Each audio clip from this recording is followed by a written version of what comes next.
At 14, my mom said, "You were a mistake anyway, so why waste a room on you?" They threw me out like trash. One call from Grandpa flipped their entire world upside down. Turns out, I was living in his house the whole time. When I was 14, childhood ended for me in a single moment I never saw coming. My mom didn't yell, didn't cry, didn't even look conflicted. She just stared at me with this cold, empty expression and said, "You were a mistake anyway, so why waste a room on you?" The words hit harder than any slap could have. Before I could process what she meant, she pointed toward my room and told me to pack whatever I could carry. My dad stood in the hallway with his arms crossed, avoiding eye contact like he was embarrassed to even be near me. No one argued. No one defended me. No one cared. They didn't even give me a suitcase. I stuffed some clothes into a crumpled grocery bag and stepped outside because they literally pushed me toward the door. When it shut behind me, the sound felt final, like a lock clicking into place. I stood there on the porch, holding that pathetic plastic bag, wondering how a kid could be unwanted by the two people who were supposed to love them the most. The street was quiet. Too quiet. I remember sitting on the curb and pulling my knees to my chest, trying to keep myself from shaking. Not from the cold, though it was freezing, but from the feeling that my life had just fallen apart in less than 3 minutes. I kept thinking, if they don't want me, maybe no one ever will. My eyes kept filling with tears, even when I blinked hard to stop them. 14, homeless, and feeling like a problem no one wanted to deal with. But I still had my grandpa's number, the one number my parents always told me not to call.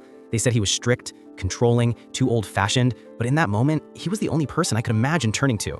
My hands shook so badly I almost dropped my phone. He picked up instantly, like he'd been waiting for me to call. I barely managed to say, "Can you come get me?" before my voice cracked completely. He didn't ask what happened. He didn't ask whose fault it was. He just said, "Stay where you are, I'm on my way." 20 minutes later, he pulled up, got out of the car, and without saying a word, wrapped his coat around my shoulders. He opened the passenger door and helped me in gently, like I was something fragile he refused to let break. I thought he was taking me to his house. Instead, he drove straight back to mine.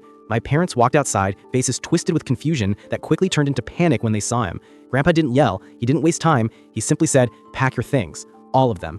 This house isn't yours." My mom's jaw dropped. My dad tried to protest, stumbling over excuses, saying it was all a misunderstanding. Grandpa shut it all down with one sentence. "I bought this house. I let you live here, and this is how you treat my granddaughter?" My parents froze. Completely. They went from arrogant to terrified in seconds. Grandpa turned to me and said, "Go inside. Take everything you want. You're not leaving. They are."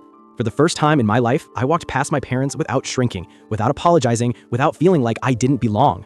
They couldn't even look at me. Later, I learned the truth. They'd been living in that house for free, for years, pretending they didn't need Grandpa, pretending they built that life themselves, pretending I was the burden, when in reality, they were the ones depending on him for everything. That night, I slept in my room, not because they allowed it, because Grandpa made sure I knew I wasn't the mistake. But thinking they could throw me away, that was the biggest mistake they ever made.